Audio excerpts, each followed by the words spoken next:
Hey, good evening, everyone. Really appreciate you taking the time to join us for the webinar today. Apologies for the delay. We had some technical issues, but we are all set up and ready to go now. Just a few ground rules before we get started. I'll be sharing a brief presentation outlining the differences, the pros and cons on EB1A and EB5. Then I'll opening it up for questions at the end of the presentation. In case if you have questions during the presentation itself, please feel free to use the chat function. You can directly message me or even put a question that's visible to the audience. And we'll answer those questions in the order we receive them. And once this presentation is done, we'll be sending a copy of this presentation, and we'll also be sending a copy of this webinar the next day or two. So you can keep an eye out for those materials. So, and before I get started with the presentation, let me share a brief introduction about my own green card journey, as well as the work that we do in the space today. So I'm originally from Bangalore, India, and came to the US for my undergrad close to now a decade ago. I studied electrical engineering, and then before I graduated, my physics professor recruited me to his startup. We were building radiation sensors. Part of our work is on the International Space Station today. And another part of the work, if you've been to an airport recently, it's the reason that you don't have to take your laptops out of your bags anymore. So we made those machines way more sensitive. Then I founded and exited a medical device startup. You may be wondering how I ended up in the immigration space. Sometimes I think about that too. But it was through this entrepreneurial journey that I went from the F1 student visa to an O1 founder visa.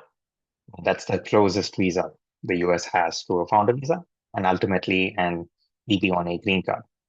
However, my EB1A journey wasn't straightforward.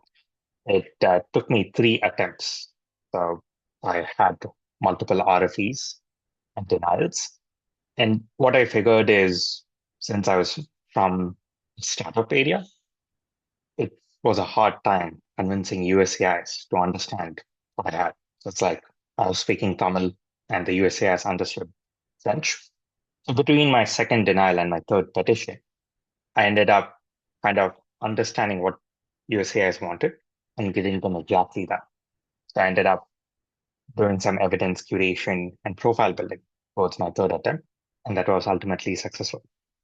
And I'm just very grateful that when I got the green card, I was 23. Um, very fortunate to be one of the youngest recipients in the field of healthcare medical technology because I was building a medical device company at that time. But that entire process, I just saw how much friction it was, how much anxiety I had during the journey.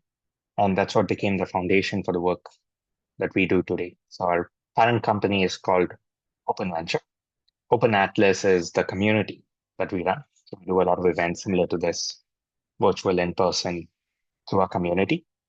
It's free to join. Through Open Venture, we support immigrants in several different areas, everything from admissions to housing to jobs, and of course, visas. So I happen to be one EB1A recipient myself. We work with top lawyers and helping applicants on the EB1A side. And my personal focus area now is EB5. So I'm a FINRA registered representative, and I spend a lot of my time helping applicants evaluate and take the next steps with EB5. So given the work that we do and my lived experience, it is really I'm able to perhaps offer some more nuanced perspective if you're evaluating both of these options. And in terms of a disclaimer, this presentation is for informational purposes only. It's not legal or investment advice. I want to get that out of the way. And what I would like to start with is the EB1A green card, or even the EB5 green card, who this is for. And a large part of this is also why are we all gathered here today. I mean, many of you are likely H1B professionals. Your employer has filed for an EB2 or EB3 green card. You might have priority dates anywhere from 2014, 2015, um, as recently as 2024, 2025. But there is a per country. So if you're born in India or China, then those categories are progressing at a very slow rate. So you want to take control of your green card journey. And that's what EB1A and EB5 allow you to do, is they are both self-petitions and you have agency. So you're able to apply for it without needing an employer. And some of you might have urgent requirements, right? So this actually affects which way to pick. If you have children in high school who are perhaps born in India, or children entering college who are born in India, they're at risk of aging out. You might also have parents to take care of in India. So you want to travel back and forth without needing to resort to stamping. Other times, your employer may not be willing to file perm for you. So the regular EB2 or EB3, and you want to unlock the working potential and opportunity for a spouse. And finally, all of us have career goals and aspirations. Here in the Bay Area is surrounded by cutting edge, bleeding edge AI startups. So there's a desire to be a founder yourself. And many of us have also seen friends, family, seniors be limited by being on an H1B visa. Perhaps they weren't able to take on a certain role. Perhaps they were passed over or unable to take a promotion. And the main reason being that they were on the visa. Being on a green card would unlock those career opportunities as well. So I hope I'm able to relate to most, if not all of you, as in these may be some opportunities that you're trying to unlock or some pain points you're needing to solve. Now, let me start by talking about EB1A. For those of you who are unfamiliar, just giving you an overview of what EB1A is. I'll also give an overview of EB5 and come to more tactical considerations. Now, most people, the misconception they have with EB1A is if you Google it, immediately you see the word Einstein visa. And the misconception is not Einstein, and hence not qualified, or it's not even worth fighting. But that's not the case at all. Reason being, if you look at USCIS rules, if you look at what they are asking you to prove, the standard for EB1A is preponderance of evidence. Now, why is this important to know? Is because let's say you were in, you have to show with undeniable proof, like 99% proof that you're guilty of something. But preponderance of evidence is not that. Preponderance of evidence basically means with 51% proof. So what this allows us is the ability to tell a compelling story, the ability to present convincing evidence, the ability to really make our case to the adjudicating officer. That being said, there is still a framework to follow. So how does the officer gauge if you are worthy of an EB1A? Is they have 10 criteria. If you're in STEM, probably 7 or 8 of these are applicable. And you need a minimum of 3 to secure the EB1A. Most strong applicants, when they submit application, they have 5 or 6. So if you're a working professional, if you've been in industry for a few years, you likely already satisfy all of these criteria, which is leading and critical role as well as high remuneration. So then the work that needs to be done is in a few additional criteria, like judging, original contribution, scholarly articles, press, and memberships. So EB1A, that thought process, is something that is achievable, which is you likely already have 2 out of the 8 criteria.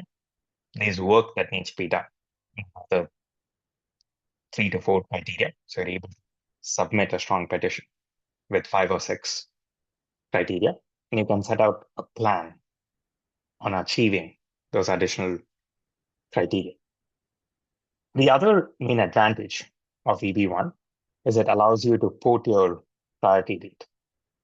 So if you already have a priority date to your employer for your EB2 or EB3, and if it's before 2023, if your EB1A I-140 is approved, then you can use that priority date for your I-485 adjustment of status application.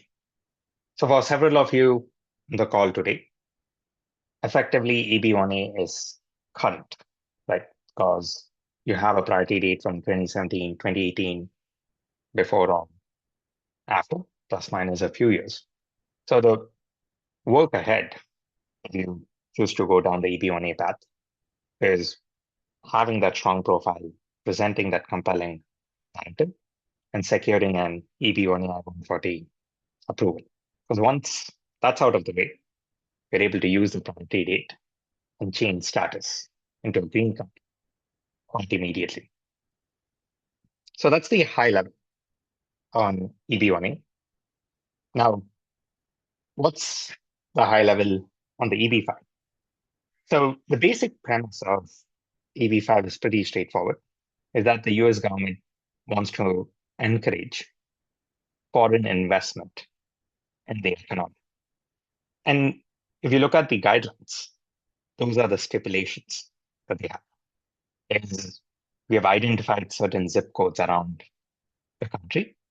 These are known as targeted employment areas. And if you invest $800,000 in those areas, then it qualifies for EB5.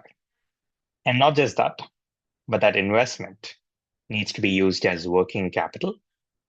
And over a 2-year period, it has to be creating at least 10 American jobs. So that's what USCIS cares about, is you're deploying the capital in an area that needs economic growth. The capital is being actually put to work. It's being used to pay salaries. It's being used to buy homes and needs, what have you. And it's creating at least 10 American jobs in a 2-year period.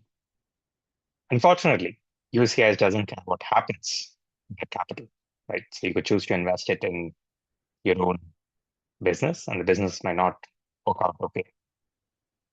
Which is why you've seen an emergence, really proliferation of entities known as regional centers.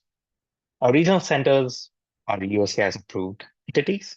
They are present in regions or districts throughout the US. And what they allow applicants to do, or the EB5 investors to do, is pool in their funds. So they act as pooling vehicles. And by pooling the funds, you're allowed to raise larger sums of capital. So 10 million, 20, 50, hundreds of millions of dollars. And the pooled funds are then used to develop infrastructure and real estate, right?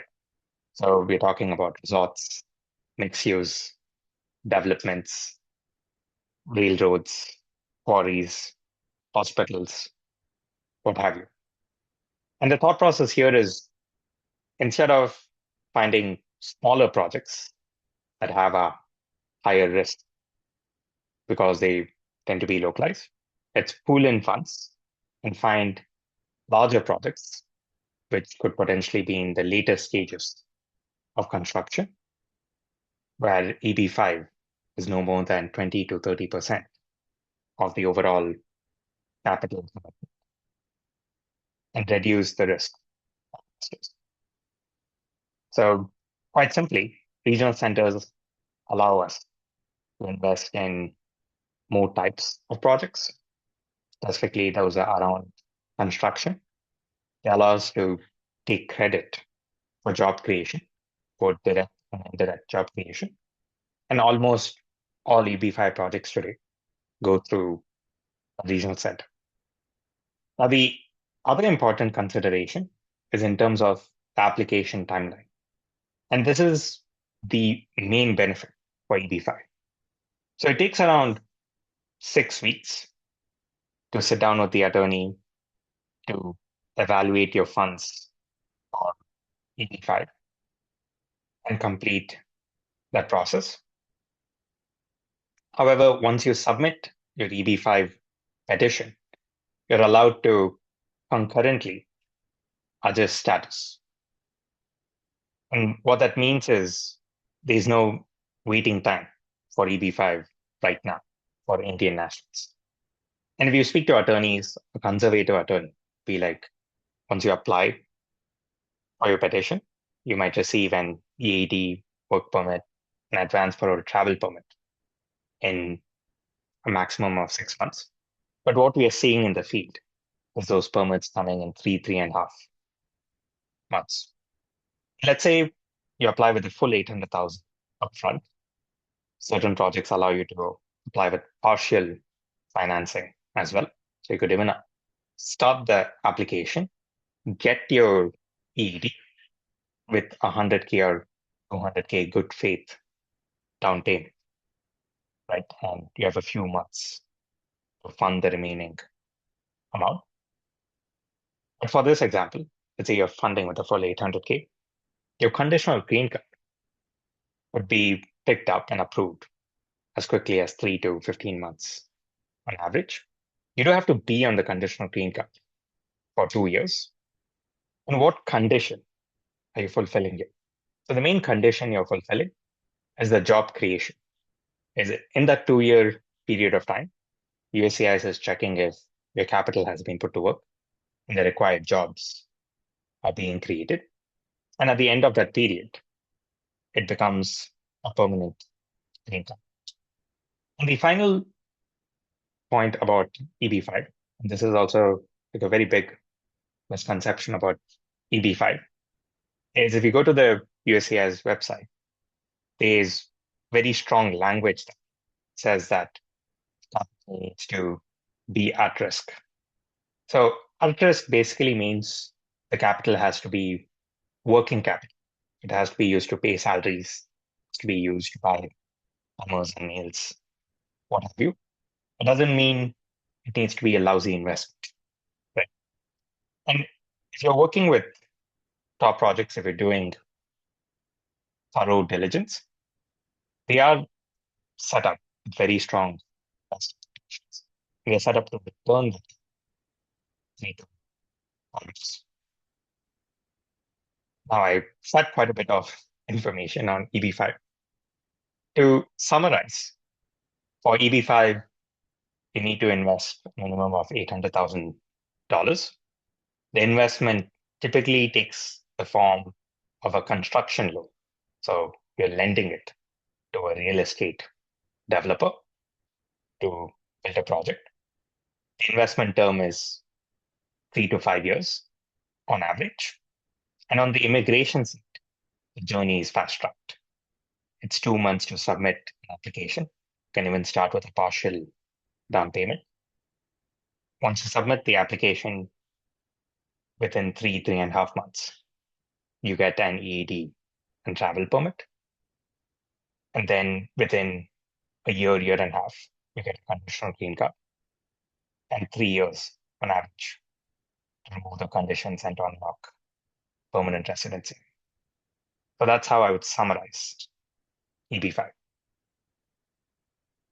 Now, coming to the pros and cons, and specifically on EB1A, the main benefit of EB1A, of course, is it's lower cost compared to EB5. And you're also allowed to port your priority date. And the reason this is important to understand is EB5 is its own bucket or system, so to speak. So even if you have an EB2 or EB3 priority date, you cannot port it to EB5. So this is a very important consideration. And the EB1A is also a self-petition, right? So you don't need, technically, you don't need a job offer for EB1A. You need oil support. It does help and support a petition if you're employed in a prominent role and the employer is giving you some letters of recommendation. Now, what are some limitations or cons of EB1A? I mean, first off, you need a strong profile. If you have even glanced at the criteria in the previous slide that I shared, most of you in the call today, you do already have 2 out of the 8 criteria.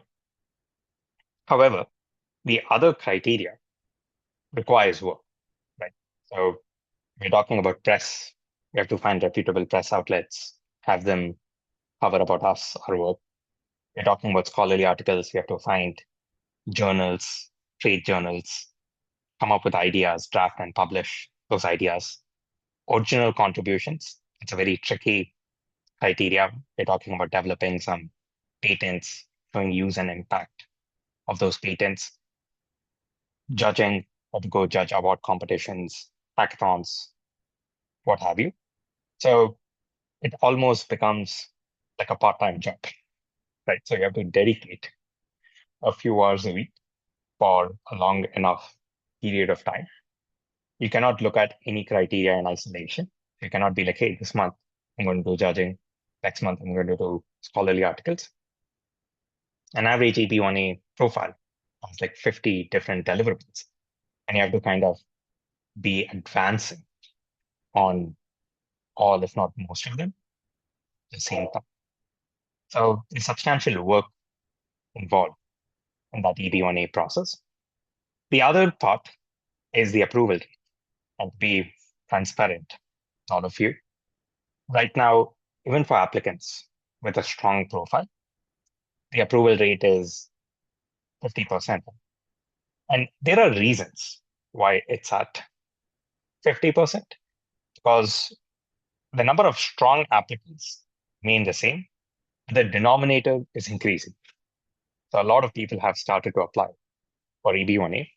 And also USCIS has laid off 20,000 experienced professionals. So the officers are overworked. So they spend an average of 20 minutes on a case. And that's the reason we are seeing approval rates come down. And it doesn't mean you shouldn't put your best foot forward. You shouldn't have as strong a profile as possible and take a shot on goal with EB1A. It's important to keep in mind how that affects timeline and plan.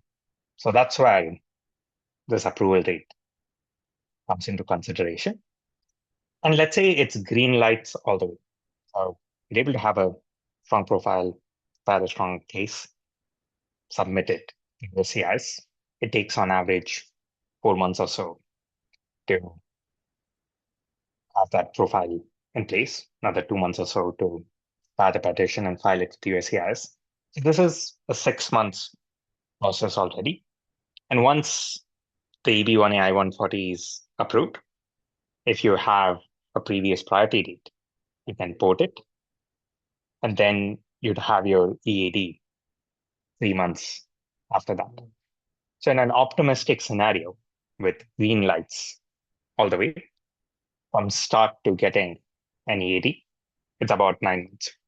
However, if any part of this process takes longer, or if USCIS issues an RFE, an NOID, you have to apply again, or it takes time for you to even go and get your uh, recommendation letters sorted with your employer, past colleagues, what have you, then this process extends. So it could be as long as even 2.5 years. And the reason I can share that is that's how it that's how long it took me to finally get my EB1 approved. And then it comes to the cost component. I mean, attorney fees on average for EB1, it ranges around $10,000, depending on fee to $5,000 in USCIS fees. You do have to take in the fees on the profile development side, right? Because most organizations today have wisened up to the fact. So even if you're going to like a hackathon, a student hackathon, right? If you're asking them for a certificate, the first question the organizer will ask is, hey, is this for EB1A? If so, then please give us $300 for us to issue you the certificate. Nothing bad there. Again, these are nonprofits. They're doing it with a well intention, but we have to factor in the costs. So hackathons, award competitions, conferences for peer reviews, scholarly journals. So you have 30, 50 different deliverables. You add all of those costs together, then very quickly, looking at anywhere from $5,000 to $25,000, $30,000 profile development costs. And we have to add that to the legal costs as well.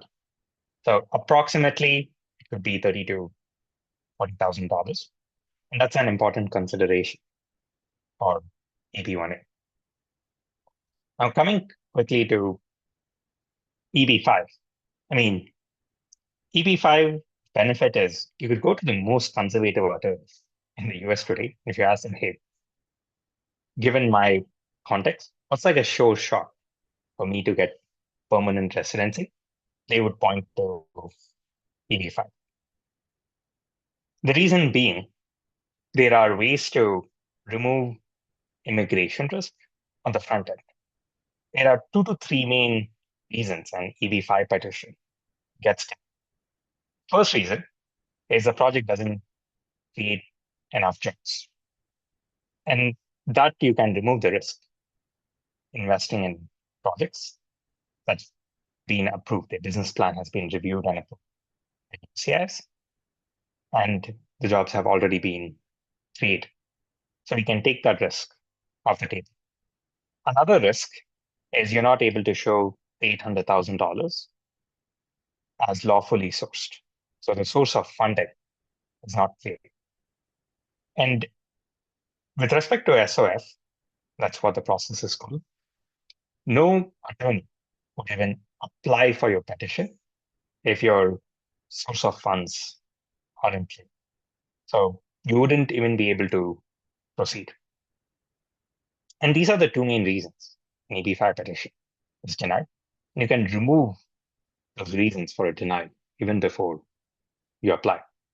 And finally, there's grounds of inadmissibility, right? Which is, let's say there's a political party connection you haven't disclosed. There's a felony conviction you haven't disclosed, what have you.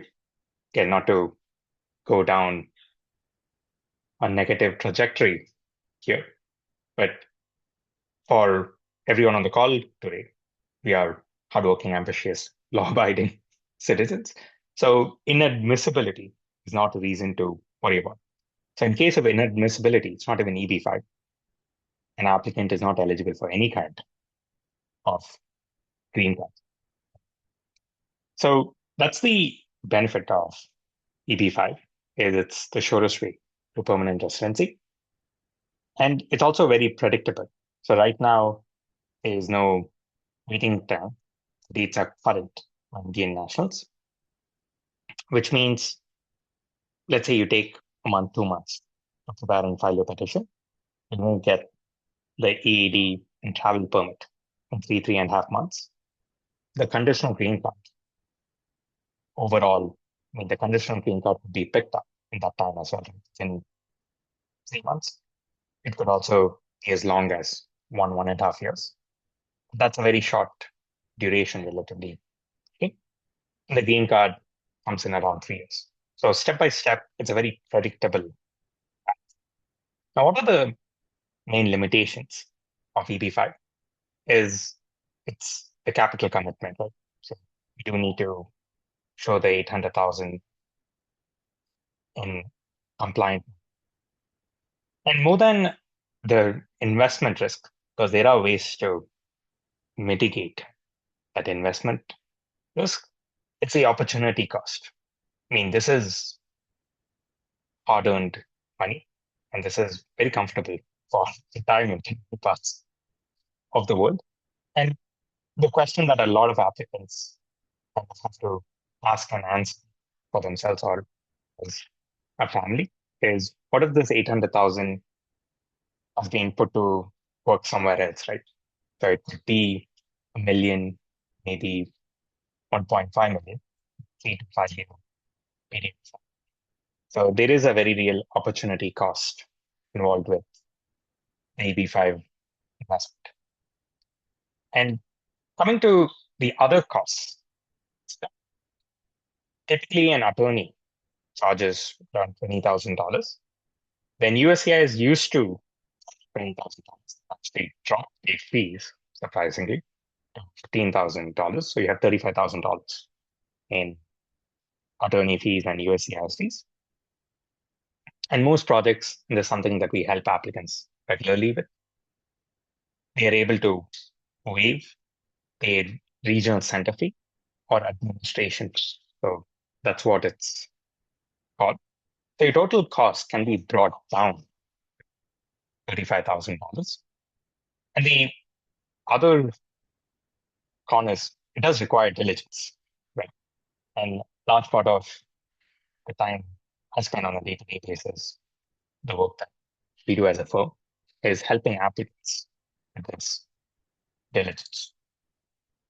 Now, in terms of a recommendation, this is something that I've also debated over the past few months as to how do we guide applicants who are seriously considering these two paths.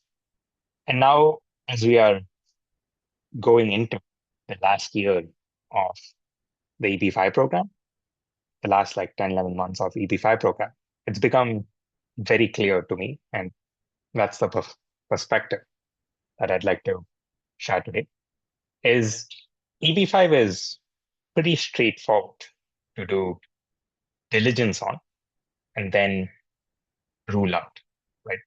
And there are also two timelines at play here. The program itself is in its current form is wrapping up in September 30th next year. So next year at the same time, we cannot even have a discussion on EB5. So it's no longer an option to consider. And what do we mean by the program is wrapping up? So every few years, the EB5 program is reauthorized by Congress. So the last time it was reauthorized was in 22. So it was authorized for 5 years from 22 to 2027. Now you might ask, wait, it's valid till 2027. So why is the deadline September of 2026? The reason being, the last year of the program, if Congress changes any of the terms, for example, if the investment amount goes from 800,000 to 2 million, if the requirement goes from 10 jobs to 30 jobs, it affects people who are applying beyond this deadline. So no attorney in the right conscience is going to file for or even recommend filing for EB5 post this deadline. But this is a hard deadline. And the other challenge also with EB5 is there is a very real possibility of retrogression. So EB5 is not exempt from the per country cap that exists with other categories. There are 10,000 green cards for EB5, but the per country cap is still 700 for people who are born in India. And if a family of four is applying, those are four visas taken out of that 700 count. And since we're going into the final year, the demand is almost vertical right now. So we're starting to see a lot more people prepared to apply than then there are visas, green cards allocated for EB5. So depending upon which subcategory we're investing in, rural, unemployment, infrastructure, is a very real risk of retrogression. So we're talking about a window for the next 3 to 4 months to seriously evaluate and make a decision on EB5. And like I mentioned, for a variety of reasons, EB5 is easy to rule. So then we can switch gears and wholeheartedly put our efforts into EB1A. And a bit about the work that we do. On the EB1A side, we work closely with attorneys. We help applicants evaluate their profiles, provide them a plan of action, and also help them with evidence curation, evidence support across multiple criteria. So I handhold them to get their profile to EB1 readiness. And of course, working with attorneys to file the petitions. And in case there are any further actions, supporting them through those actions too. And on the EB5 front, it's not just finding the best projects, but it's finding projects that have very strong investor protections. And what do I mean by that? Is normally when you're lending money to someone, you have recourse or you have collateral. And that's true in the case of EB5 too, because when the EB5 investors come in, they pool in their money and they're lending it to a developer. They actually have the project as collateral. But let's say 3 years, 5 years has passes and the project isn't functioning as expected, right? So a resort hasn't generated revenue. We are left with a resort in Colorado, right? But what's the point of that? We need the funds back. So what we look for specifically, the projects that we do diligence on, have on our platform, are strong investor protections. Are there repayment guarantees? Have there been funds set aside by the developer to repay the EB5 investors?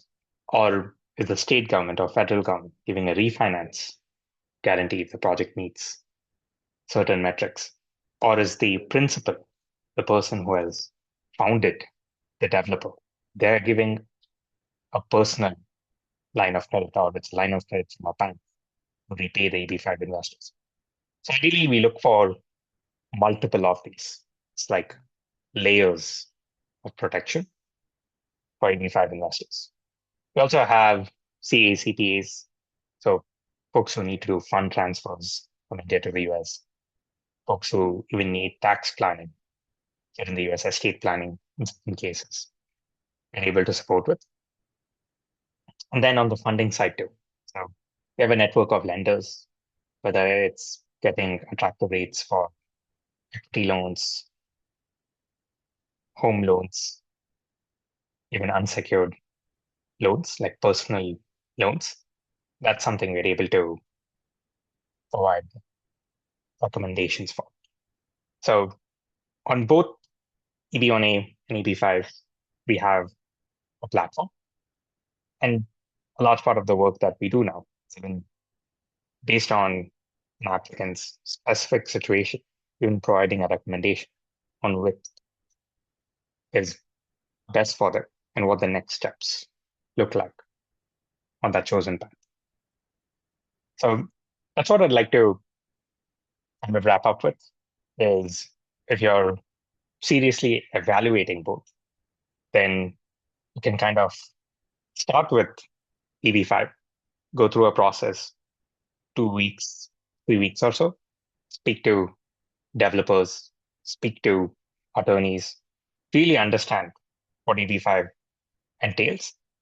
And if it's a fit, great, you can pull the trigger and move forward with it. And if it's not a fit, and especially if that opportunity cost is too much or you're not able to make the funds happen, it's not an issue at all. You've done the diligence, so you can switch gears and put all of your efforts into EB1A. I'll share my personal calendar link in the chat in just a moment. Any of you want to discuss this further one-on-one? Happy to set up some time. If you have any questions, we're going to be hanging out for another 10, 15 minutes. Please feel free to ask those questions. And again, if you're serious about taking agency, unlocking a self-petition green card path, I hope the information that we shared was helpful. And we're here as a resource. Always be to make myself available to answer questions one-on-one and to take the steps. So let's stop sharing my screen. And let me check the chat for any questions.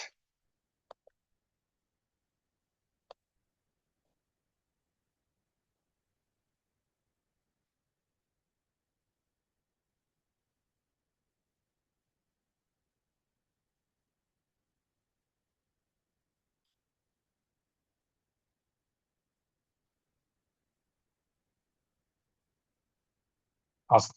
I don't see any questions in the group chat or in the private chat as well. But folks can feel free to raise your hands, can ask you to unmute. So if you're comfortable asking the question in a public forum.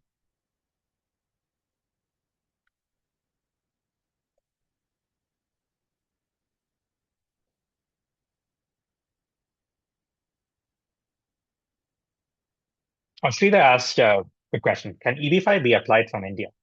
So the answer, Sridhar, is yes, it can. You can definitely apply for EB5 from anywhere in both. And the way the process changes is just the first step.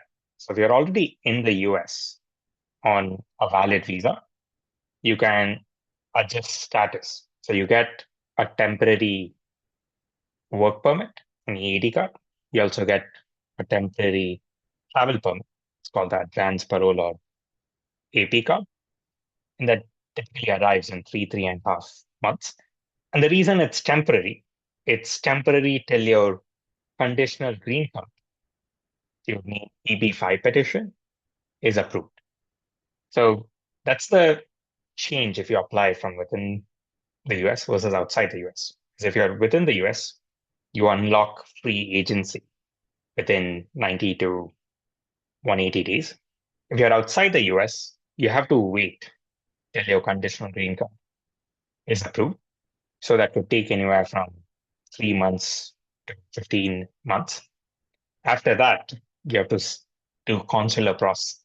You have to set up an appointment at the consulate and call you in for interview fingerprinting. But when you land in the US, once that process is complete, you'll be landing with conditional green card. So I hope that answered your question. Now we'll ask, can you talk more about the partial investment or EB5? Of course. I think you might want to expand on the question. I've requested you to unmute.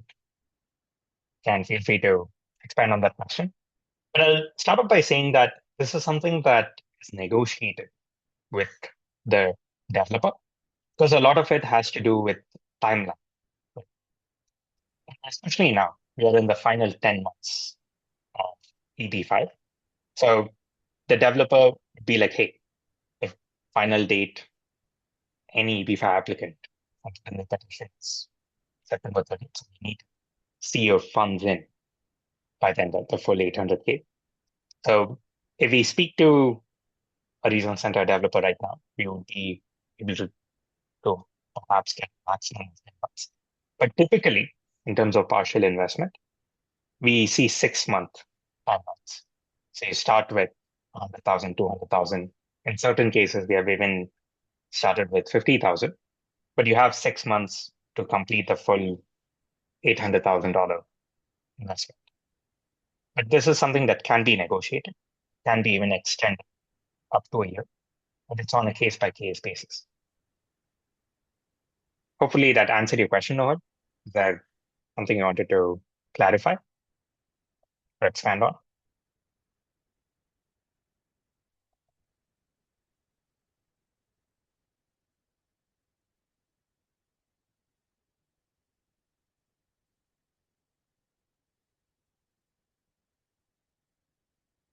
Awesome. Siddharth asked a related question, which is, can you go over the funds breakdown for EB5 again? By what time do you need the full 800K versus initiating, let's say 200K? Like I was sharing, Siddharth, the typical timeline is 6 months. It could be up to a year in certain cases, and even that down payment amount had been negotiated down to as low as 50,000. And this is where sitting down with the attorney is important, because what the attorney would also share is we would be sharing the funding plan with USCIS, and the funding plan has to be convincing. So if you're needing time to arrange the funds, there are certain, you could say, valid reasons.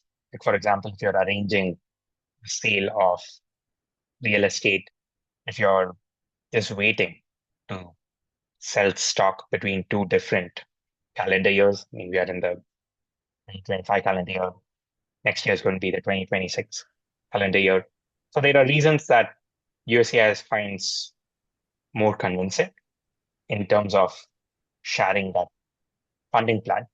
What they don't like to see is applicants switching out the funds at a later date. It does happen. One source falls out. You do want to plug the gap with another source. And an attorney would typically say you might get an RFE in that regard. However, it's as long as the attorney has cleared the funds, it's all lawfully sourced and obtained, and it shouldn't be an issue. Hopefully that answered your question, but yeah. Yeah, it does. It does. Just one quick follow-up on that. In terms of the EB5 timeline, first of all, thanks. You explained it extremely clearly between EB1 and EB5. I really like your thought process. In terms of the EB5 piece, what's the timeline to be able to... Okay, let me phrase this question slightly differently.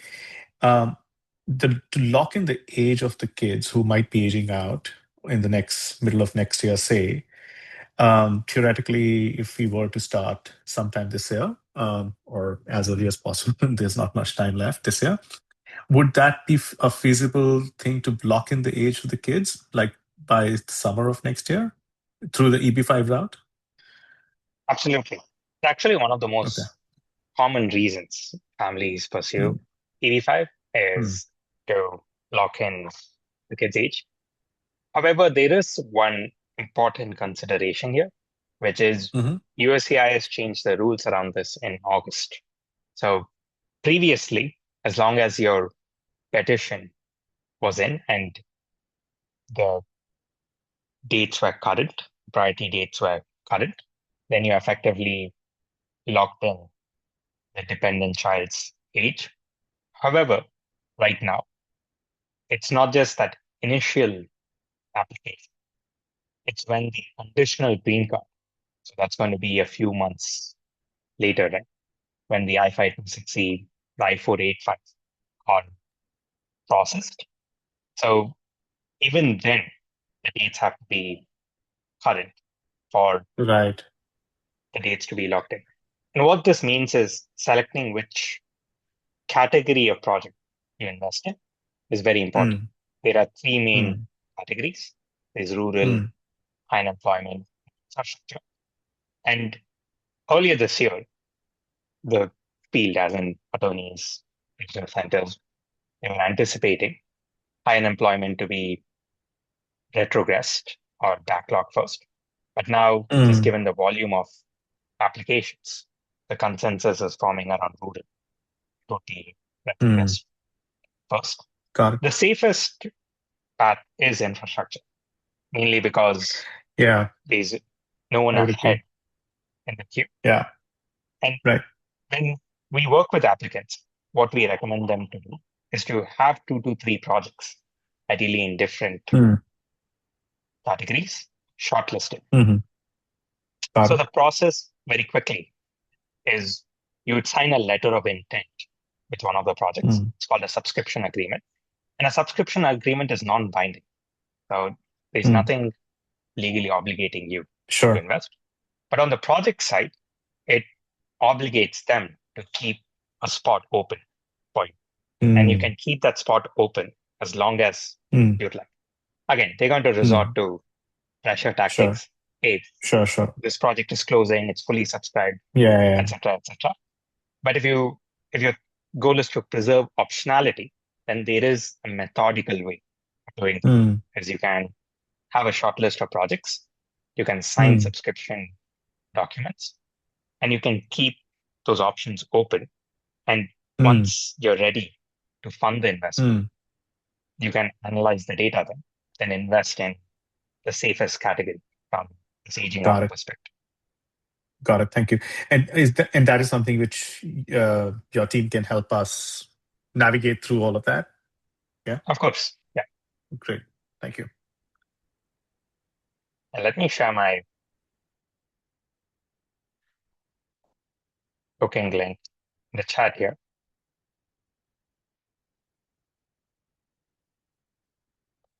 And let me double check that as well.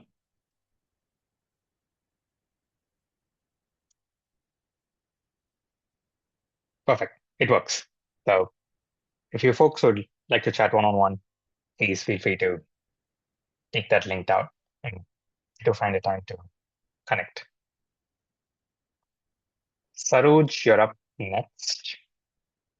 I've asked you to unmute. Okay, thank you very much. Okay, I have a question. Suppose you got your EAD with travel parole. Okay, that may be for 5 years, correct? Yes, that's correct. Yeah. Recently, I heard an article. In the USS website. Now, at the port of entry, they are charging $1,000 per person per entry.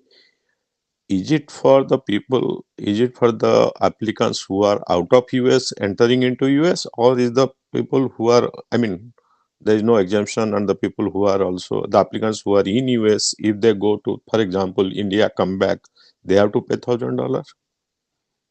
That's a great question.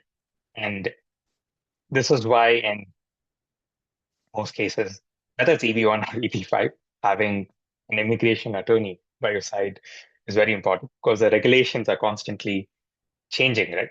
And this is one Mm-hmm. notice that was sent to everyone who very recently, to your point. So anyone who had like an EAD card received this notice. Mm-hmm. Now, Mm-hmm.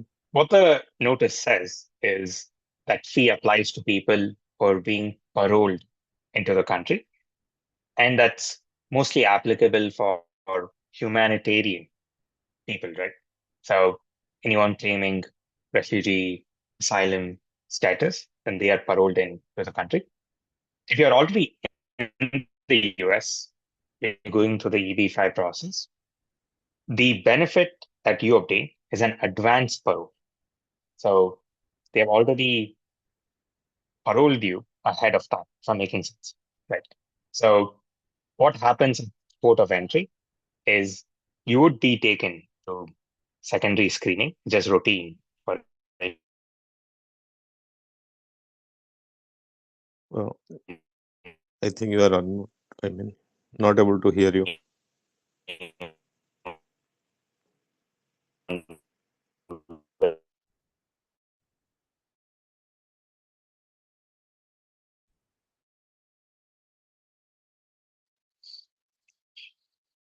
Not able to hear you.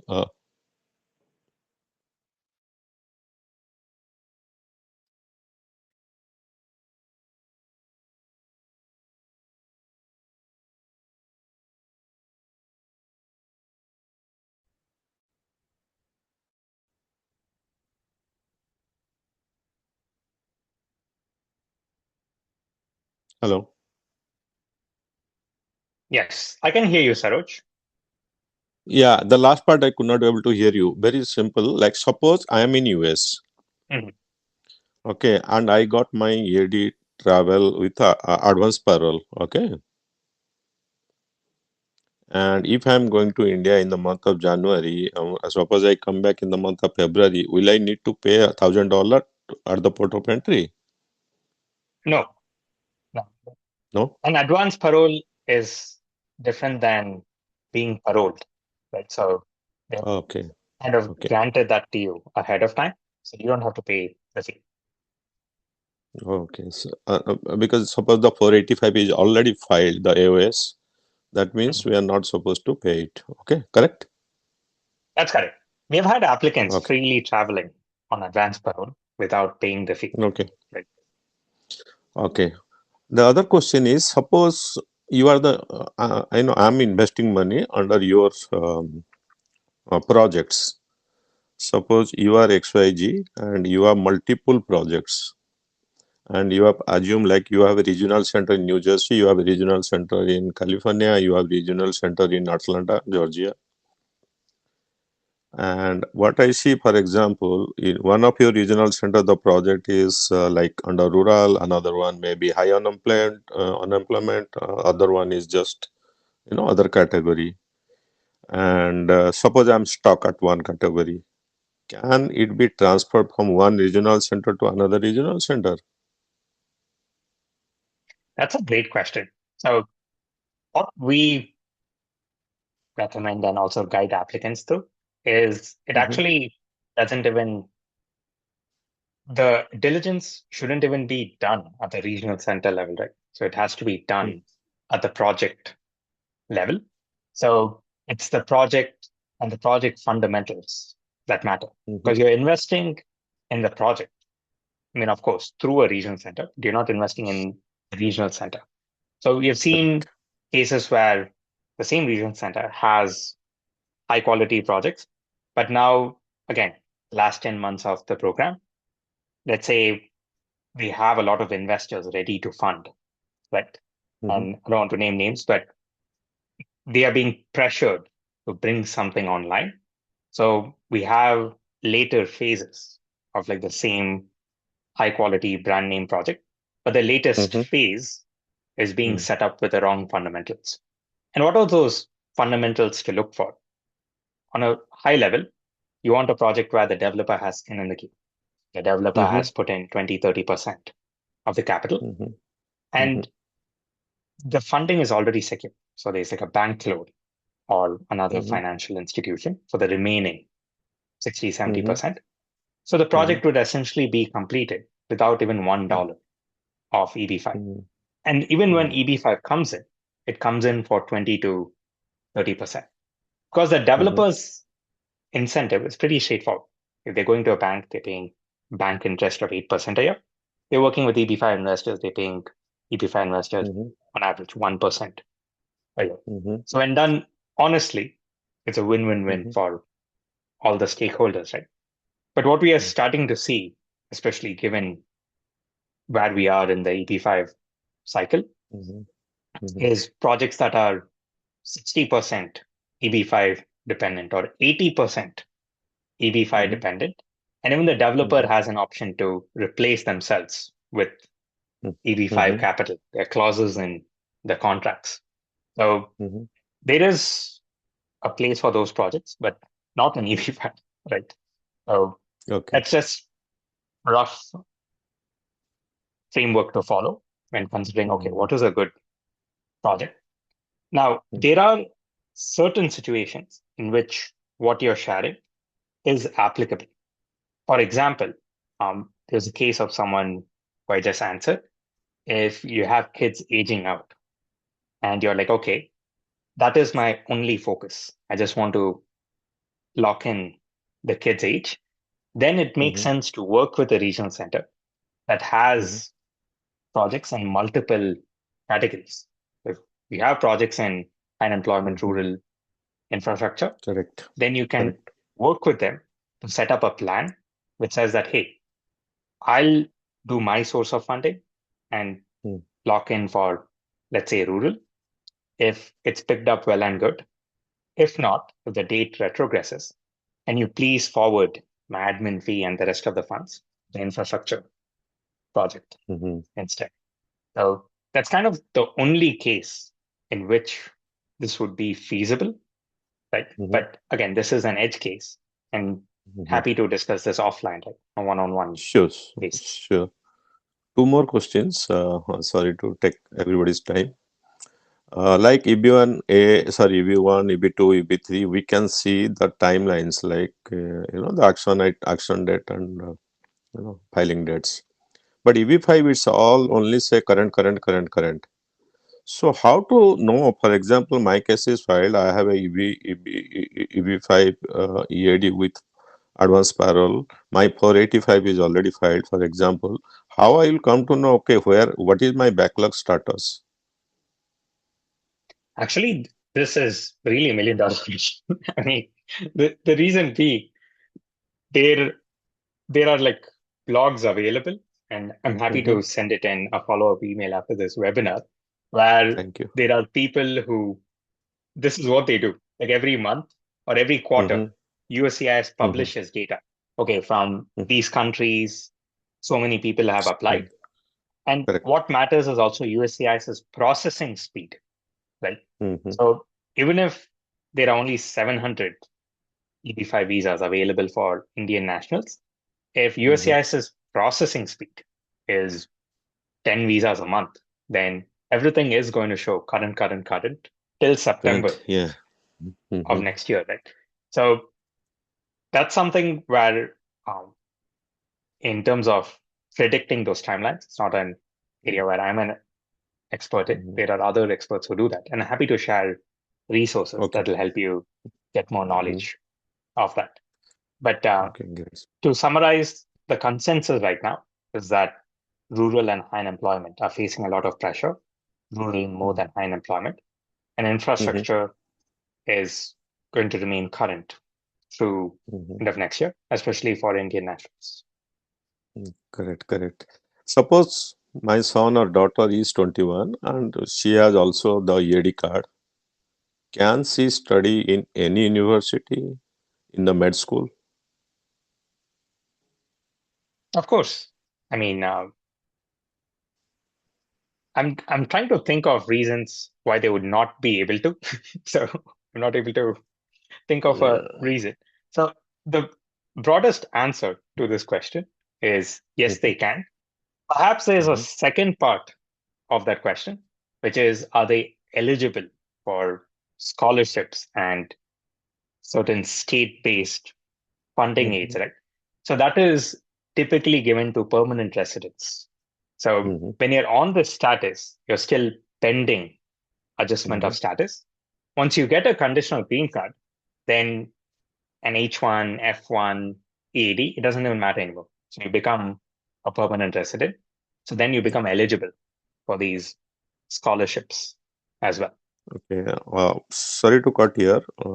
I'm talking about admission, not bother about scholarship. The reason because I have incurred many top-notch universities, whether you talk about John Hopkins to Northwestern. They say, forget about EAD. Even will not consider you, even though you have a conditional green card. So that's my question. Can you please find out how we can, suppose my son age is locked 21. I have No, I'm happy invested to 800 plus. take this offline. Okay. I mean, Offline. Okay. Sorry. we run a pretty sizable admissions consulting business I too. know. So Yeah. we help like a few hundred people a year on various Sure. visa categories through that, inside the Thank US, you. outside Thank the you. US too. So happy to connect you with an expert. Thank you. Thank you. So, and last question, to open still that I will here. ask. Okay. What is Mandam US? Mandamus. I mean, mandamus is basically an action. It's called a writ of mandamus, WOM, or mandamus. I mean, people call it WOM, mandamus, or writs. So in case anyone else hears about these terms, it's basically suing USCIS in federal court. And this has to be done under extreme legal supervision, right? And because there is consequence for an adverse action. The reason someone would do a mandamus is, let's say you've been waiting on the conditional green card for 3 months, 9 months, longer than that. And Congress has mentioned that there's priority processing for EB5. You're basically suing USCIS and you're asking a judge saying, Mr. Judge, please ask USCIS to obey their own rules. Right? I mean, Congress has written this in their regulation. Just ask USCIS to follow it. Now, USCIS is compelled to give you a decision, I mean, in 2 weeks or so after a judge issues an order, but it doesn't have to be a favorable decision. So we have actually seen or starting to see now cases of like RFEs coming, because if an officer is overworked and they need to reply by a certain date, that's what they are obligated to do, right? Is to give a reply. It doesn't have to be a favorable reply. So again, this is something where I'll completely defer to the attorney, right? Is even deciding to do this has to be on a case-by-case basis and based on your specific case with attorney supervision that action can be taken. Okay, thank you. I mean, I need really your time to talk offline some other things. That way, you have vast knowledge. Thank you very much for your time and everybody. Absolutely. Thank you so much. Happy to connect you. Anang asked, when can one get their money back? So in the context of EB5, typically you're providing the funds to a real estate developer as a construction loan. The construction loan terms are on average 3 to 5 years. Some are sooner and some are longer as well. But the average repayment time is the 4-year mark. I hope that answered the question. Now, guys, for EB5, are there any sources to get funding on a temporary basis, meaning applicant will act as alias for the original investor? That's a very good question. There are two very common sources of funding for EB5 that we see in almost every applicant. One is gifts from friends and family. Again, if it's close friend, then, or even if it's a family member, the gift is the simplest way to do the funds transfer. You can execute a deed, and if you're within the US, there's no tax impact because even the full 800,000 as a gift, it falls under the lifetime gift exemption, and that's 10 million. Right? So neither the person sending the gift or the recipient of the gift has to pay any tax on it, and a deed is enough for it. So that's a very common funding source that we see. Gifts between friends, family here in the US, between India and the US as well. The other, kind of double clicking on your question and going into a bit more detail, are loans. So we see loans of various types. I mean, secured loans are the most well-known ones. So a loan against a home, loan against stocks that you might have. We also see unsecured loans. So you can take a personal loan from SoFi, any other lending source. You can take a loan from a business. Your friend can take the loan and then gift those funds to you. So that's permissible as well. And also, a friend, a family member can act as a guarantor for these loans too. These loans can be in the US, these loans can be in India. So there's a lot of flexibility there.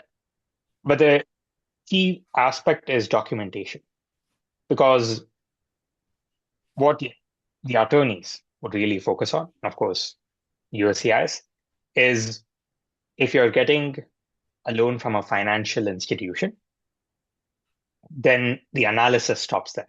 Okay, is this bank regulated by the US RBI or Indian RBI? Then well and good. However, is it not regulated by the RBI? Is it regulated by some private credit corporation? Then they'll go into 2 layers of analysis, which means that, yes, you're getting the funds from this funding source. Where did they get their funds from? So the attorneys, again, they'll evaluate this on a case-by-case basis. If it's a registered financial institution, that analysis stops at 1 layer. But if it's any other kind of lending entity, then the analysis goes to 2 layers, and we have to be in a position to provide those documents. I'll take a pause there, Naga. Hopefully that answered your question, but did you want to expand on it or ask a clarifying question? Yeah, no, for now I'm good. Thanks for clarifying this. I'll reach out maybe offline for more details. Thank you. Awesome. Thank you.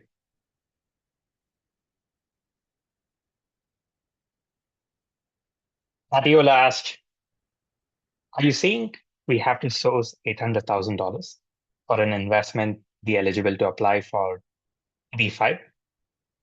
Broadly speaking, yes, we do have to be able to source it. But again, it doesn't have to come from you as a source, right? So the funds can be, we see this very commonly in students studying in the US. So the funds are typically gifted to them by a friend, a group of friends, group of family members, or even their own parents. But all of it still has to be attributable. In this case, if the funds are gifted to you, there's a deed executed, or the funds are attributable to you. It's very clear what the funding path is, and the funds are ultimately coming from the applicant into the EB5 project.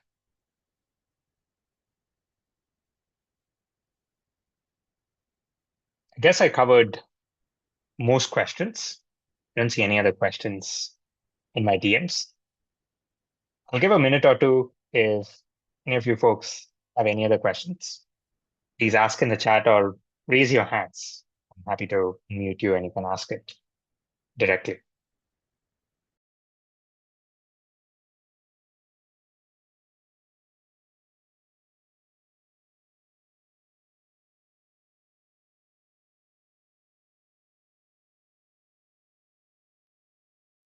Awesome. Going once, going twice. Amazing. Thank you all so much for taking the time to join today. Really appreciate you spending a weekday evening learning about EB1A, EB5. Happy to be a resource. In the follow-up email, share the slides, a copy of this webinar recording, and my personal calendar link to. So in case you have any further questions, want to continue the conversation, happy to do that one-on-one.